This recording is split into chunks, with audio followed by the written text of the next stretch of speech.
Question हम बताने चल रहे हैं। इसमें कुछ क्वेश्चन हुए भी हैं और क्वेश्चन जैसे समय मिलता है हम वो क्वेश्चन आप वीडियो बना के हम डाल देते हैं। तो इसमें जो भी क्वेश्चन आपको डाउट लगता है या जो भी दिक्कत है उसमें कमेंट में जरूर अपनी राय दिया करिए, कमेंट जरूर करा करें। अगर वीडियो अच्छा लगे तो उसे लाइक जरूर करें, सब्सक्राइब भी चैनल को कर लें ताकि समय समय पर वीडियो का नोटिफिकेशन आपको मिलता रहे। तो यहाँ पर ये क्वेश्चन फर्स्ट क्वेश्चन है, इसमें ये कहा जा रहा है कि tan 46 plus a equal to cot 30। तो यहाँ से अगर हम दोनों को एक सीरीज देखिए, यहाँ पे tan है यहाँ पे cot है, अगर दोनों को हम एक जैसे लाना चाहते हैं तो हमें ये करना होगा कि हम देखिए हम ये tan जानते हैं, tan 90 minus a equal to क्या होता है cot a होता है। अब ये पूरे को हम ये थीटा वैल्यू मान लेते हैं, पूरे को क्या मान लेते हैं थीटा होगा। अब ये थीटा और यहाँ भी थीटा अज्यूम कर लेते हैं। तो ऐसे अगर हम इस तरह का करते हैं तो उसी तरह से अगर कॉट को देखें तो कॉट 90 माइनस थीटा जो होता है वो क्या होता है tan थीटा होता है। अब यहाँ हम यही लिख देते हैं, तो कॉट ऐसे लिख लें 90 minus 46 plus a equal to cot 30। अब देख लीजिए बच्चों, दोनों तरफ जो है कॉट हो गया है, दोनों तरफ कॉट हो गया है। अब यहां से कॉट और यहां से कॉट को कैंसिल कर दीजिए। अब यहां हो जाएगा 90 minus 46 minus a equal to क्या 30 डिग्री। और यहां पे देखिए ये आ जाएगा 10 माइनस a, इसको ले लीजिए 30 प्लस 46 माइनस 90 ईयर, यहाँ पर ये माइनस a, ये देखिए 76 माइनस 90 और ये कैंसिल करेंगे 10 में से 6 यानी 4 आ गया और यहाँ 8 में से वो 7 गए, क्या होगा 1, यानी ये आ गया आपका 40 माइनस 40 डिग्री या a इक्वल टू हो गया 40 डिग्री। ये वैल्यू आ गई इस answer. Distance between points -1 3 and 5 2। देखिए डिस्टेंस का फार्मूला अगर याद है तो ये क्वेश्चन बहुत ही सरल है, इजी है। और यहाँ पे डिस्टेंस के फार्मूले के लिए अगर दो पॉइंट दिए गए हैं, जैसे ये -1, 3 है और ये क्या 5, 2 है, तो यहाँ से x1 और इसको मान लीजिए x2 और y1 और ये हो गया x2 और ये हो गया y2। अब ये डिस्टेंस के लिए हमको क्या करना होगा, यहाँ पे लिखना होगा यहाँ x1 माइनस x2 का whole square plus y1 minus y2 का होल स्क्वायर। ये ऐसे हो गया। अगर हम ये देखते हैं यहाँ पर x1 यानी x1 क्या है आपका -1 है और y1 x2 क्या है -5 का स्क्वायर प्लस y1 यानी 3 माइनस 2 का होल स्क्वायर। देखिए ये हो गया आपका -1 -5 यानी -6 का अगर स्क्वायर करोगे तो वो और 3 में से 2 यानी 1 का स्क्वायर आप जान ही रहे हो, यानी ये हो गया 36 प्लस 1 यानी आ गया अंडर रूट में 37। ये आ गया आंसर।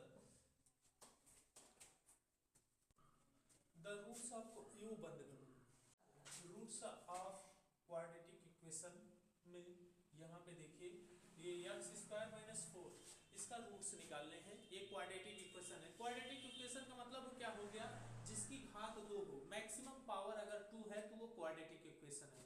जिसकी मैक्सिमम पावर क्या होगी 2 होगी तो वो क्या होगा क्वाड्रेटिक इक्वेशन होगा। तो यहाँ मैक्सिमम पावर इसकी 2 है x की, तो यह एक क्वाड्रेटिक इक्वेशन है।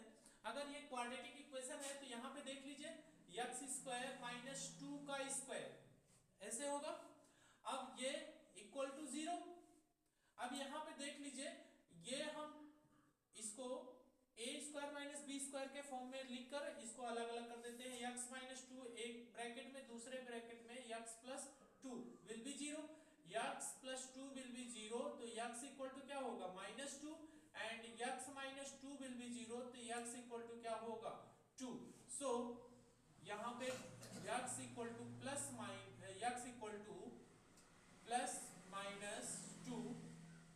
Answer of this problem.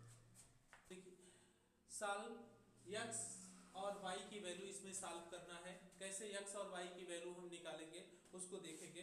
तो यहाँ यह क्या है, एक लीनियर फंक्शन है, ये एक लीनियर इक्वेशन है। लीनियर इक्वेशन मतलब इसमें इसकी जो पावर, मैक्सिमम पावर क्या है, 1 है, इसकी मैक्सिमम पावर 1 है।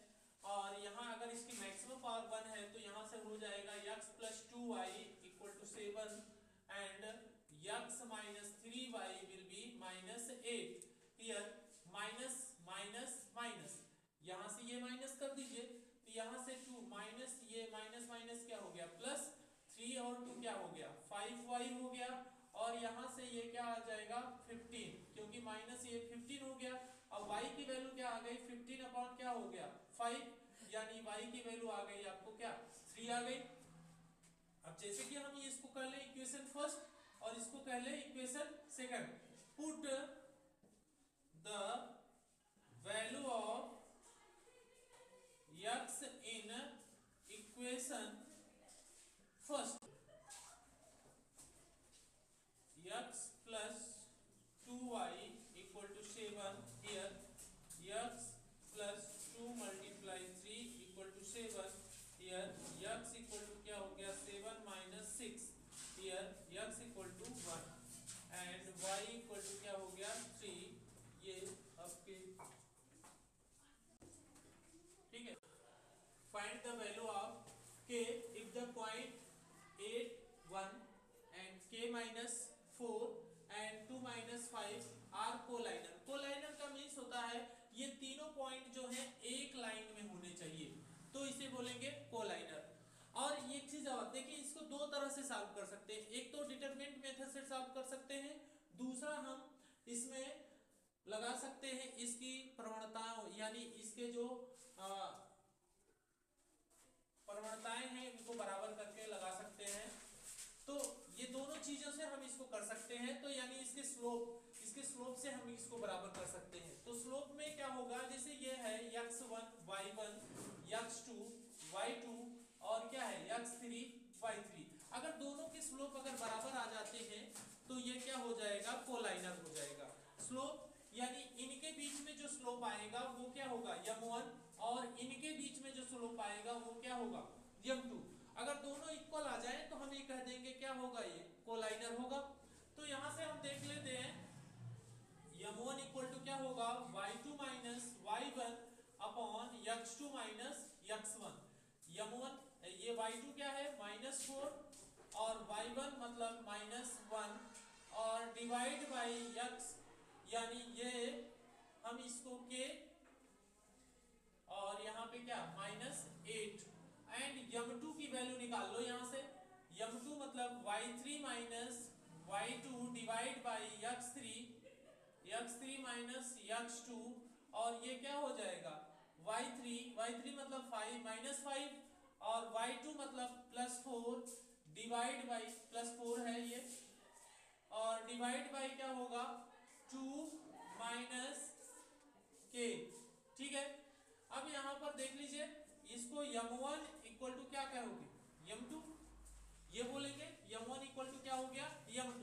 अब यहाँ से इसमें देखिए क्या होगा -5 डिवाइड बाय क्या k - 8 = क्या हो गया यहाँ पे -1 डिवाइड बाय 2 - k। अब देखिए इसे क्रॉस मल्टीप्लाई कर दीजिए, इसका इसमें और इसका इसमें मल्टीप्लाई कर दीजिए। अगर ये मल्टीप्लाई कर देंगे तो आपको मिल जाएगा 5 2 10 और माइनस +5k हो गया = क्या हो गया -k और यहाँ पे +8। इसको इधर लाइए तो ये आ जाएगा 5k + k = क्या होगा 8 और ये इधर गया तो क्या होगा 10 और यहाँ से आ गया 6k = क्या 18 और यहाँ से k की वैल्यू आ गई 18 डिवाइड बाय 6, यानी आ गया k की वैल्यू क्या आ गई 3। ये आंसर होगा इस प्रॉब्लम का। Find the area of sector of a circle radius 6 centimetre whose angle 60 degree. अब यहाँ एरिया ऑफ सेक्टर निकालना है, एक सर्कल का एरिया ऑफ सेक्टर निकालना है। जैसे ये मान लो ये एक सर्कल हो गया, ये सर्कल, ठीक है। एरिया ऑफ सेक्टर निकालना है तो यहाँ ये हो गया आपका ये सेक्टर यानी एरिया ऑफ सेक्टर अगर आप निकालना चाहते हैं ये 60 डिग्री हो गया। और इसकी रेडियस दी हुई है, ये कितनी रेडियस दी हुई है 6 सेंटीमीटर ये रेडियस है, ठीक है, ये ए बी। अब इसी का एरिया हमको ये इस सेक्टर का एरिया निकालना है। अगर इस सेक्टर का एरिया निकालना है तो हम क्या करेंगे, ए इक्वल टू लिखते हैं theta upon 360 pi r square. Here r की वैल्यू गिवन है 60 सेंटीमीटर है एंड थीटा की वैल्यू गिवन है 60 डिग्री है। तो यहां से हम a इक्वल टू लिखते हैं 60 अपॉन 360 और यहाँ पर पाई मल्टीप्लाई 6 का स्क्वायर और ये कैंसिल आउट हुआ, 1/6 आ गया और पाई और 36 6 ये यानी आ गया 6 पाई सेंटीमीटर स्क्वायर। ये आंसर होगा इस प्रॉब्लम का।